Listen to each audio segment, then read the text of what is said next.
Okay. It is for Our anyone steady who spaghetti. for anyone who's watched these fresh takes and knows anything about me, one of my many dreams and aspirations in life is to have a daughter. So I did not handle the middle chunk of this episode well at all. There was a little bit of a minute that I took and composed myself before I got back onto this camera. And I've said that I've tried to swear less on these, but I'm going to give a whole heaping hearty giant fuck you to how this episode was done, because I was upset enough before we got the end of this episode. And then the end of the episode Holy happened. shit. We had a very happy episode that you could have put some sadness on the end of, and not an incredibly sad episode that we needed a different type of sadness on. But let's go through the episode. First, remember what I said last time that we're getting to the heavy shit now? Remember what I kept on saying? We're going to get to the turning point in the anime, and then we're going to see how she reacts and grows from it. I didn't want to be I right. take it back. I take it back, man. I'm just going to quote the ending of the manuscript that Violet reads at the very end before the title sequence plays. I must live with the sins I have committed for the rest of my life. Thank you for dumping up the giant truck into my yard labeled foreshadowing, Netflix. That was subtle. But, so Violet is hired to work with a drunk scribe that writes plays at his cabin. And she's very much going to be helping with loss is the emotion that we're going to deal with this week. This episode. So we get it very much turns into this guy's drunk and he can't rant when he's not drunk, and then we have a very good moment passing through if Violet doesn't know how to cook either. She doesn't know a lot of basic human things, because up until they don't talk about what happens up until she's 14, but she just knew only war until she was 14. It kind of sounds like she was made in a cryotube and wasn't known about anything until she was 14. That's the vibe I get, at least. Yeah. Like, it's starting to scare me how little she actually knows. What did this guy do with her? She was like locked in a crate when the major got her. Like, there's Arrested Development, and then there's just, I don't even know. I don't know either. I don't know. It could be the premise, like in the last episode, like the moment the princess turned 10, she was able to wed. So maybe like where she was, like as soon as you hit a certain age, you're able to go fight a war, kid. Yeah, but now it's like you get to realize what things other than breathing and falling asleep in a chest are. Something about how that guy raised her till the major got her that I need some details on, or maybe I don't want to know the details of. But either way, so I think what might be my new favorite Violet moment is that Violet was literally wondering how the play was going to keep going while she was helping the guy type it. It was honestly adorable seeing her getting like she was getting really into it. She was getting like emotionally invested in the story, the same way, like, I'll be honest, I get emotionally invested watching something like Stranger Things or The Owl House, or you know, it's like when you're reading a fan fiction online, you're waiting for the next chapter to come out. Oh God, you don't need to tell me that. Oh, writing the same fan fiction for freaking 3 years and now it's on hiatus. But yeah, just the entire, like, you could not find a more selfless, because she doesn't know how to care about herself, selfless individual than Violet.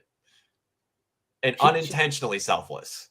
Yeah, she's like the purest version of like empathy and selflessness, because I mean, when you're a soldier, you're literally not fighting for yourself. You're fighting for the nation.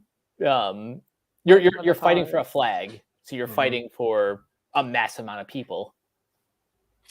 Yeah. And she just, it's I'm trying to watch Violet cook. The eggs are like I was not- like, yo, me. I was like, yo, Violet. Say, What are you trying to do? I am trying to cook. cook an egg. You know, it also her just being blunt. I'm here to write, not be your maid. Maid. And then he just falls asleep and she goes, well, I have to deal with him now. Where's all the alcohol? I hid all of it, and it will remain hidden until we finish writing. Then who needs AA when you have her? when you have Violet. Then we start getting to the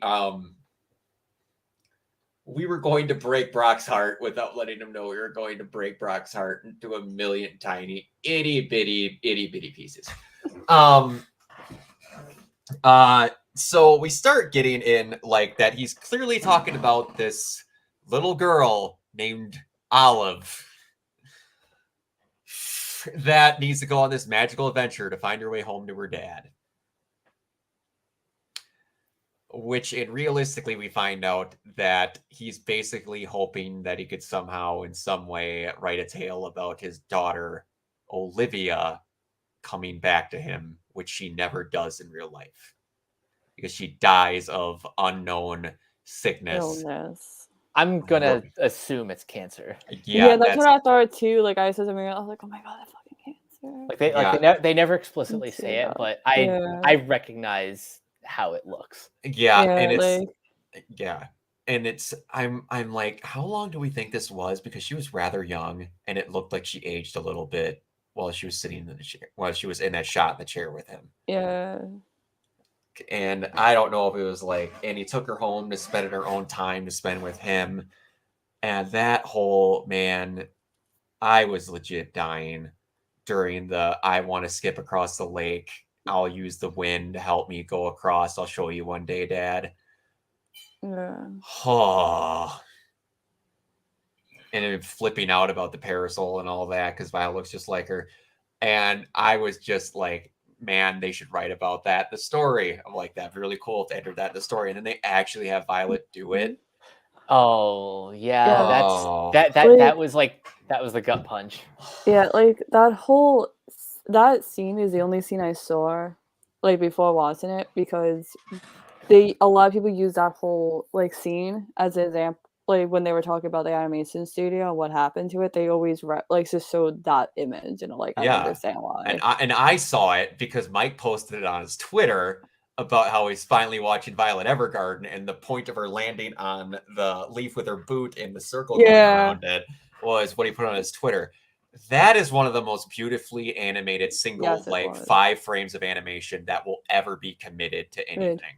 Yeah, that's the reason why when I saw that like actually in context, I'm like, oh, so that's why people love the show.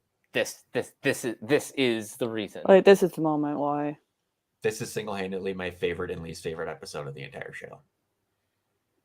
Because it's just so beautifully written, but also well animated. Ow, the feels.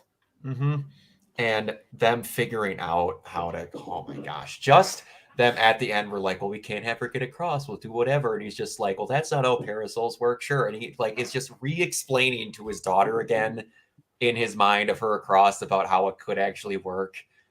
And just, I'm going to start crying again if I think any more about it. It killed me. It legit killed me. I couldn't even comprehend. I normally have a page and a half of notes. I barely wrote 6 lines because I spent most of this freaking episode crying. The notebook. And yeah, and that little kid Olivia might be one of the cutest kids ever to be adapted to animation. She was adorable. She was. Oh, and that voice actress, I don't know who it is, but she did such a great freaking job with her. Oh man. It's this this episode has so much to talk about, but so little to talk about at the same time, so it's hard. How she found it out was kind of like by accident. Yeah, he kind of wrenched She it out of her. I Out of him, I think should say. I think she just kind of put two and two together based on like how she was feeling, you know, hearing his story, but then kind of going back to what she's been feeling. It's like, oh, and then once like it finally clicked into place, damn. Yeah, it hurt, is to put it mildly. Yeah. And then, like, again, every person that she crosses path with are literally just different people at the end of it. It is a I want to say a Mary Poppins version of Dr. House. He's just that person that's got that quirky personality that they know how to hit every button they need to hit, even if they're not trying.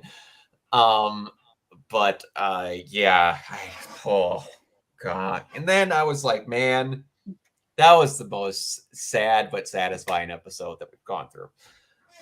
Yeah. And then she starts having the flashbacks about burning up because she's on fire because of the things that she did. And I'm like, okay, we could just end on that note right there. This is a really good episode. I don't need to feel sad for any other reasons. This was a good cry. I don't need this He's shit. sad. Make him sad more.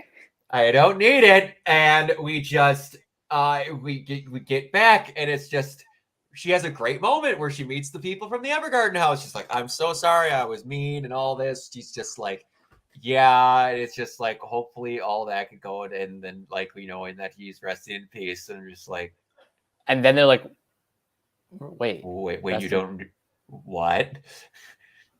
And oh my god. And then the bigger emotional gut punch is that it doesn't end the way we're all thinking. Like there's another scene of where the bombardment happens to where somehow they get further on from where they were because she's up a church unless the bombing happens 2 seconds after that talk because they find her and all they find in his tags. And now we have the BS. We just assume he's dead because we never found his body. I'm not going to say the rule, but say it. Say it. Say it. Nobody. No death. Yeah, nobody. No death. Nobody, no death. Yeah, but there's also the possibility that they're going to go, cool, we get to let her hope he's alive for 6 more episodes and then realize he's still dead. So at some point, I'm just going to be like, if you're keeping the possibility of him being alive just to punch my feelings clean into my nutsack one more time. I really hope that's the case now.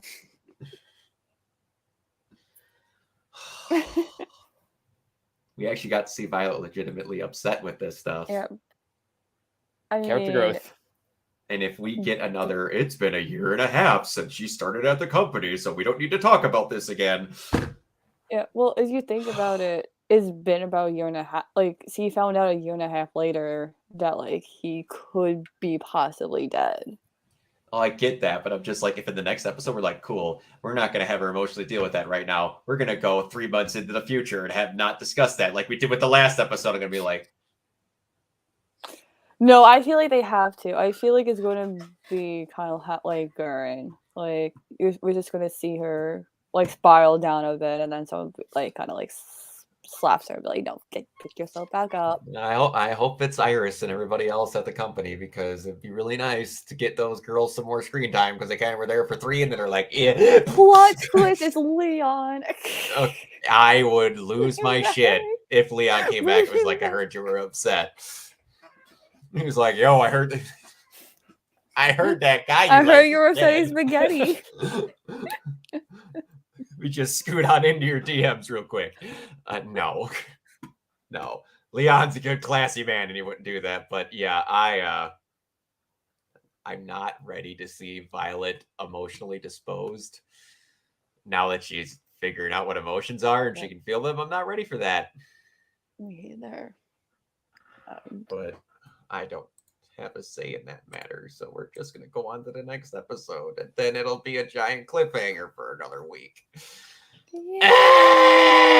Mike, go ahead. All right, you can find me on Twitter at Captain K42. You can check out my quick thoughts on letterboxd.com/CoachK42. And you can find me in all the various Facebook groups just at my name. You can check out Renegade Pop Culture on Facebook and Twitter at Ren Pop Culture. We're also on YouTube now. You can find us on Podchaser and the Banana Meter. Listen to all of our podcasts on Anchor, Spotify, Apple Podcasts, etc. And last but not least, everything can be found at renegadepopculture.com. Need an escape? So do we. Yes, I do. Sal. And you can find me on Twitter at Kiva028. And you can find me everywhere at Organoid0. Until next time. Bye. Peace.